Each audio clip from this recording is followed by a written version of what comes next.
Lolu lusasazo ngqo lwendaba kumagumbi ethu osasazo kuNdlunkulu we-SABC e-Auckland Park eGauteng nazo siphambili. I could apologize to the committee that it could be not a correct and a correct version. Uyalelwe ukuba makahambe azaphinde abuye umphathi weofisi yomphathiswa wamapolisa osekhefini uCedric Nkabinde ikomiti yesikhawu yeParliament emva kokuba inike ingxelo ephikisanayo ngokuba wamazi nini uBrown Mokgotsi. People had to go and make loans where they couldn't afford it to pay because they got the letter to say they are going to be disconnected. I-Democratic Alliance eMpumalanga imemelela kwisixeko saseMbombela sithintele ngephanyazo iphulo lokucinywa kombane kubahlali abaxokomezele umbane ngongekho mthethweni.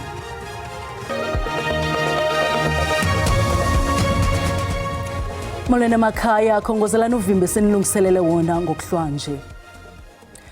Uyalelwe ukuba makahambe aze aphinde abuye umphathi weofisi yomphathiswa wamapolisa osekhefini umnumzana Cedric Nkabinde ngamalungu ekomiti yesikhawu ephanda izityholo ezenziwa ngumkomishinala wamapolisa KwaZulu-Natal uNjengele Nhlanhla Mkhwanazi. Okusemva kokuba umnumzana Nkabinde enike ingxelo ephikisanayo yokuba wamazi nini ze wahlangana nini netshantliziyo laseMntla-Ntshona uBrown Mokgotsi. Mokgotsi oliqabane lomphathiswa osekhefini naye umnumzana Senzo Mchunu ubenoqhagamshelwano nomguvela uVusimuzi Khet Matlala phambi komyalelo ukubhangiswa kwe-PKTT ngomhla wokugqibela ku-2024.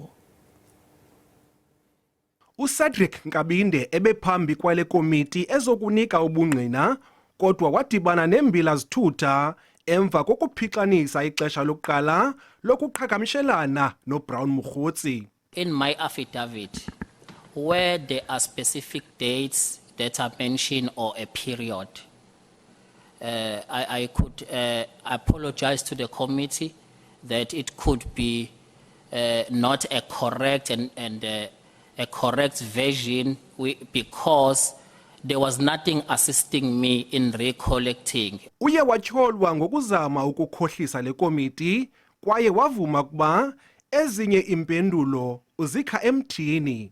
Chief of Staff, is this affidavit your affidavit?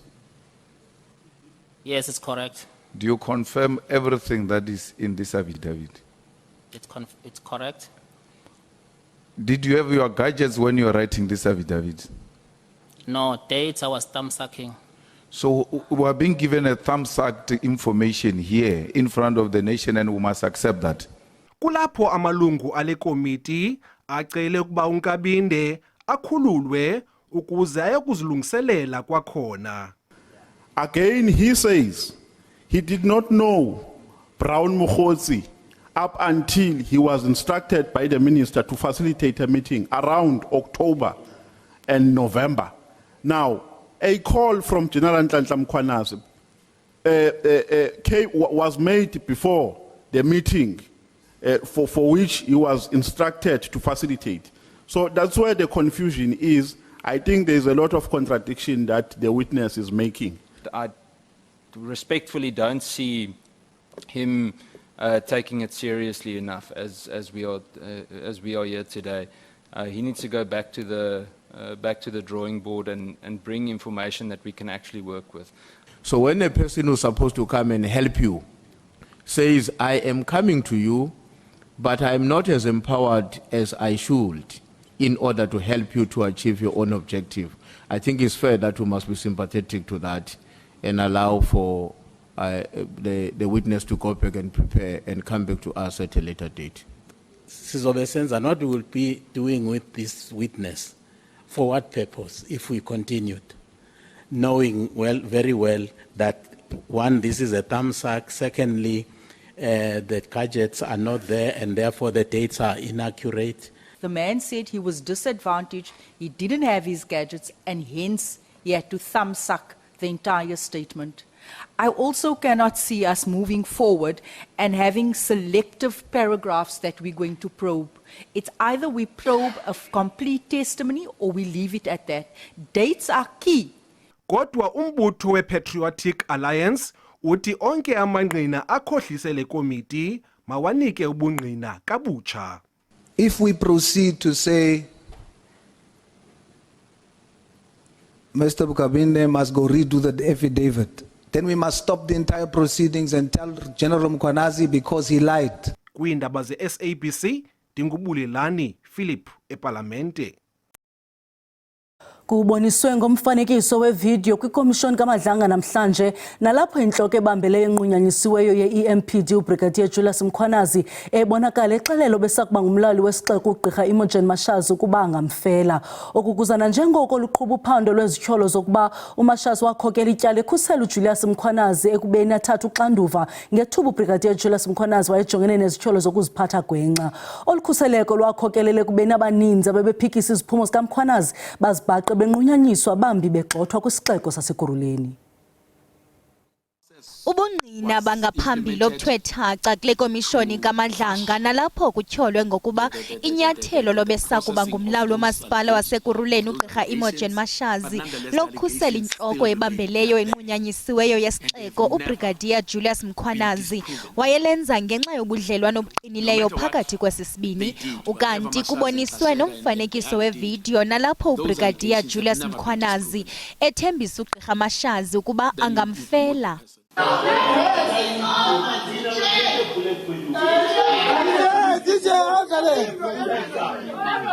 Thank you so much. Obesakuba inhloko yezobudlelwane phakathi kwabasebenzi uMnumzana Xolani Nciza nowafumana umfanekiso wevideo kulonyaka uphelileyo unqinile ukuba oku kubonisa indlela ezatshintsha ngayo izinto kwesisixeko phakathi koFebruary ka-2023 noDisemba ka-2023 kwaye uthi uBrigadier Julius Mkhwanazi ebephume etshaya angathathi ixanduva nakuzityholo atyatye kwazona zokuziphatha gwenxa koko wasuke wonyuselwa. Mkhwanazi then expresses his gratitude, his loyalty and all sorts of things to say, you know what, I will die for you because you are my mother. You have not only secured my continued employment in the municipality, but you've also advanced me against all odds, against all processes of the municipality. In fact, we've even gone to change processes that have been there. Okanciza uthe ingxelo kaBrigadier Julius Mkhwanazi ethi uyakuthabathela kuye imbumbulo eya kuGqirha Mashazi ibonisa mhlophe ukuba olu yayingelo khuseleko oluqhelekileyo kwaye lamazwi ayingomazwi afanelekileyo aphuma kumsebenzi esiya kumphathi. I-Democratic Alliance eMpumalanga imemelela kwisixeko saseMbombela sithintele ngephanyazo iphulo lokucinywa kombane kubahlali abaxokomezele umbane ngokungekho mthethweni. IDA ihlabe elikhwelo ngethuba ibamba inkomfa namajelo endaba. Isixeko saseMbombela sikwiphulo lokuqhawula umbane kubahlali abazitsalele ngokungekho mthethweni okungaphandle kwesindululo soxolelo lwenyanga ezintathu esapasiswa libhunga ngoSeptemba. Igugula le-DA kumasipala waseMbombela linyanzelisa ukuthintelwe ngesiquphe ukuqhawulwa kombane oxokomezelwe ngokungekho mthethweni. Esi simemelelo silandela emva kwezijwili zabahlali ngale meko. During the ordinary council meeting on 30 September 2025, agenda item number A1, the Mbombela Council ratified a 3-month amnesty program. The program was intended to give households with unlawful connections an important opportunity to regularize their services and transition to legal connection. Amashishini nawo awasindanga kolukhawulo lombane emva kokuba amagosa kamasipala ebone imitha athi igwenxa.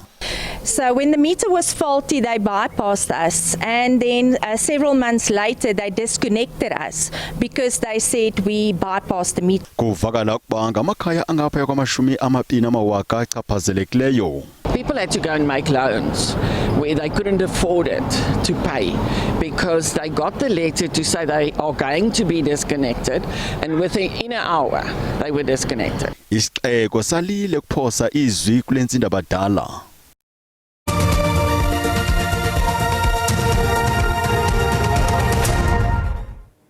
Sinamkele kwakhona kwiindaba zelijelo uyakwazi ukubukela kwakhona izindaba kwijelo le-YouTube uthi SABC indaba zesiXhosa ukanti xa ubukele sicela ucofe ulike ze ukuba ukamcofa usubscribe sibongoza wenze njalo kwinqaku lokuqala sithele.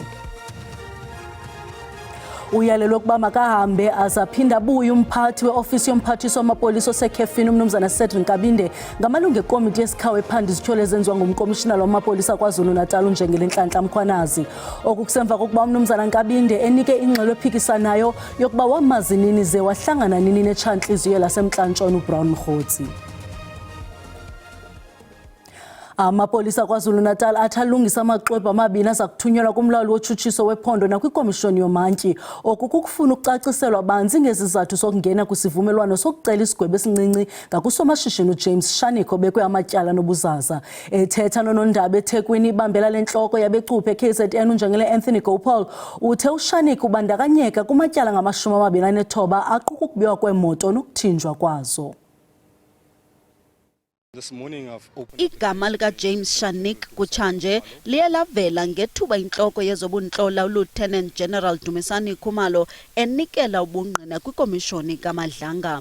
uKhumalo udize ukuba uShanik uyanyaniswa nothotho lwamatyala kwaye ubuzile nangonxulumano lwakhe nosekela mkomishinala wampolisa kuzwelonke onqunyanyisiweyo uLieutenant General Shadrack Sibiya.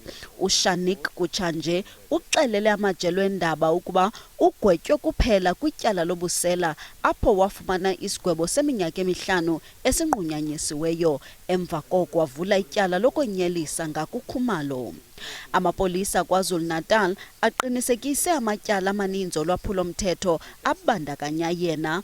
uMajor General Anthony Gopal uthi uShanik ebebandakanyeka kumatyala ngaphaya kwama-29 ubuncinane naquka ukubiwa kwemoto kunye nokuthinjwa kwazo.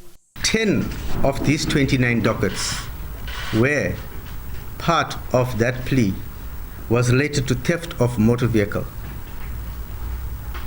The cover of the docket, the charge, the vehicle involved, it's a vehicle, it's a theft of motor vehicle. Ukwadize ukuba umsebenzi wenkonzo yesipolisa kwicandelo eligcina amarekhodi olwaphulomthetho wacima amarekhodi kaShanik. Ebuzwa ngamajelo endaba ukuba uSibiya uyakwazi kusini na ukuzingenela kumarekhodi eli, uphendule wenjenje. Why Mr. Shanik is so confident to say there'll be nothing on the system. Unfortunately, the particular employee didn't understand the full extent of auditing side of the back end of systems. And on the back end of systems, the transactions which he deleted reflects and remains on the back end of the system. Amapolisa lungiselela ukuthethathethana nomlawuli wotshutshiso wephondo kunye nekomishoni kamantyi ngezizathu zesigwebo esilula sikaShanik nangona enzulu amatyala ngakuye. Umphathiswa wezempilo ugqirha Aaron Motsoaledi usungule iphulo lezempilo lenyanga ezintandathu le-MMD eBloemfontein ukuqala ukunqongophala kwamaziko enkonzo zempilo. Elinyathelo lamkelekile kumbutho Treatment Action Campaign nangona usithi ukusakuthi ga ngoku eliphulo lisenenani elincinci labaxhamli. Uqibilili noko kwizigulana ezinezigulo ezinganyangekiyo, izigulana ezithabatha unyango ngokusisigxina xa kungoku ziza kuxhamla unyango lweenyanga eziliqela ngokutyelela iziko kanye endaweni yokunkinqa nyanga nenyanga. Oku kuza kwehlisa nomthwalo womsebenzi kumaziko ezempilo. Kambe ke ngabantu abangaphaya kwama-20,000 abathe babhalisa ukuxhamla kule nkqubo. It will help in many ways, saving people's time, saving their money, not having to queue here, for long hours on end just to come and collect. But it's a system that is only for those patients who are stable. That means patients who take care of themselves, who take their medicines every day. Kananjalo ebekudala bethabatha unyango de kwaqenqeleka iminyaka 15 bayamkele ngentshisakalo lenkqubo. Kunjalo nje besithi iza kuba lilinge lokubakhusela ekungcungcuthekisweni luluntu ngokutyelela amaziko empilo rhoqo. Lo gama umbutho omele ukufikeleleka kwenkonzo zonyango ze-ARVs Treatment Action Campaign uphakamise inkxalabo ngenani elincinane lezigulana ezibhalisileyo. Umbutho we-Treatment Action Campaign siyamukela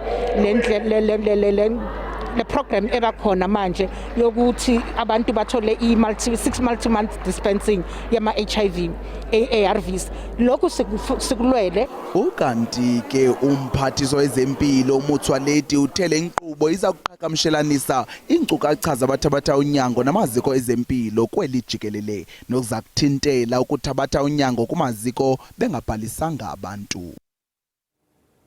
Malunga neentsapho ezilikhulu ezingenandawo zokufihla intloko emva kokuchatshazelwa zizikhukhula ezahlasela ingingqi yaseMthatha eMpuma Koloni esadinga nangoku. Urhulumente ufudusele iintsapho ezingaphezulu kwama300 kwiindawo zokuhlala zexeshana kwifama yaseMaiden. Iintsapho ezilikhulu eziseleyo azizange zabelwe kwaye bezifuna impendulo kwabasemagunyeni kodwa kusathe cwaka. Aba ngabanye babantu abachaphazeleka ngamandla intlekele yezikhukhula ngoJuni walonyaka. Bangaphezu kwekhulu abantu abaphulukana nemiphefumlo ngelixa amakhulukhulu amakhaya atshabalalayo. Urhulumente wangenelela ngokwakhela abantu izindlu zethutyana efudusela amaxhoba ezikhukhula eMaiden Farm. Kodwa kuloo nkqubo yemfuduko ezintsapho zithi zakhutshelwa ngaphandle. Singancedwa ngantoni? Yeyiphi into esingancedwa ngayo? Kuba ngoku ingathi phansi kwegama lam ukhona umuntu okhoyo because uthi lo sisi abantu abeverifyiwe bathathwa bonke homeless. Officially mna ndingu-homeless kodwa ndisahlala up and down, andinandawo yokuhlala. Andithathi ntweni, ndinabantwana abahlanu nabantwana ndihambe ndibahlalisa ke siyancocolaza nabantwana ngoba nasemirentweni xa urenta abantwana xa unabantwana abaninzi awufuneki. La maxhoba ezikhukhula oyikisela into embi enokuhla xa esaqhubeka ehlala kwiindawo ezikufuphi nomlambo. Sizawuthathwa nini thina ngoba lokhu siyoyika, imvula ziyabuya lihlobo ngoku and abantwana bayoyika. Ngoku asinikwa nto, asinikwa nalo mabhangala and akho nto ithethekayo ngathi uthulekile nje asazi uba masithini and kuyanetha ngoku siyoyika nabantwana. Umasipala wase-KSD uqinisekisile ukuba onke amaxhoba ngekafumani izindlu zethutyana akhona kuluhlu. Isithethi somasipala uSonwabo Mampoza uthi bagqibe ekubeni baqalisa ukunikezela kwakhona ngezindlu zethutyana kumaxhoba ashiyeka engenamakhaya. Uthi bafumene izindlu zethutyana ezingaphezu kwama200 kurhulumente wephondo eziza kunikwa amaxhoba ngekazifumani. Kwiindaba ze-SABC ndingufundiswa Mhlekude eMthatha. Owasakuba ngusekela mongameli we-ANC uKhalima Motlanthe uthi isigqibo se-SACP sokuxhasa unyulo lorhulumente wasekuhlaleni siza kuyiqhekeza imbumba kaNxandathu. OkaMotlanthe bethethe Kimberley kwisifundo se-ANC ngezopolitiko kumgomo mayelana lapho kusukwa khona nalapho kuyiwa khona.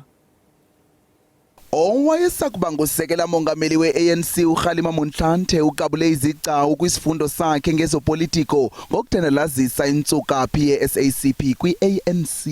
Kekambe uyibekela ubala yokungasengeli ithungeni linye eyayikhona kwantlandlolo kodwa ekhankanya ukuba kwakusoloko kuvulwe igumbi lokungqobanisa intloko elalisoloko lizele iminqweno yokuqaqambisa izisombululo. OkaMotlanthe uthi imo ye-SACP yakutshanje kuqula ukubhode odinga isisombululo ngokuxhaphaxhaphisa. If you have a conference resolution, comrades, and the SACP has a conference resolution that it must contest elections on its own, okay? If you have a resolution of conference like that, the next step is how are we going to implement or give effect to this resolution? Kananjalo phakathi kwemingeni ejamelene nale manyano usihlalo we-ANC uphefumle ngelithi inhlangano ezifana nezi zakuba lulutho ekuthinteleni ukujongana ngezikhondo zamehlo okudekela umbutho we-ANC eludakeni. When we speak of unity, we don't say there's no differences amongst ourselves.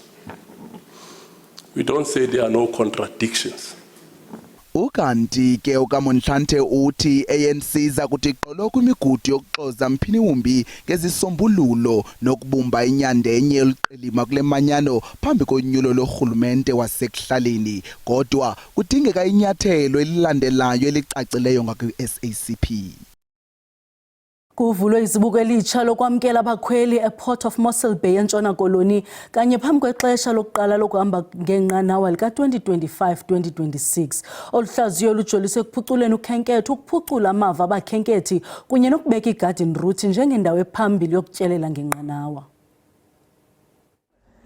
Izibuko laseMossel Bay lamkele iindwendwe zokuqala ugaleleka ngesikhephe kulo nyaka mali. We've just had the SH Diana dock, and another milestone today is that we've just opened the beautiful facilities by TNPA, which is a cruise welcomes area, reception area. Lo kracaza wendawo yokwamkela iindwendwe uza kuphucula ezokhuseleko logama uqinisekisa ukuba abatyeleli abasuka kumazwe aphesheya abachithi ithuba elide belinde uqinisekiswa kweempepha zabo zokundwendwela. In line with the airlines or the airports will mean that the Port of Mossel Bay has got now the right to disembark and embark passengers. Ukufika kwezinqanawa zabatyeleli kuncedisa ekufunquleni uqoqosho lwale dolophu kunye nenqila yegarden route ngokubanzi. In the last 24-25 season, Mossel Bay welcomed just over 32,000 passengers, with 25 cruise liners visiting the shores, bringing roughly around 45 million rand to the local GDP economy. Kwiindaba ze-SABC ndingusiphiwe Kobasi eMossel Bay. Ngalondlela siqonqothile uvimba wangokuhlwanje sinikhumbuze zangomso siza noxa bethu ngesizulu kamnandi mawethu.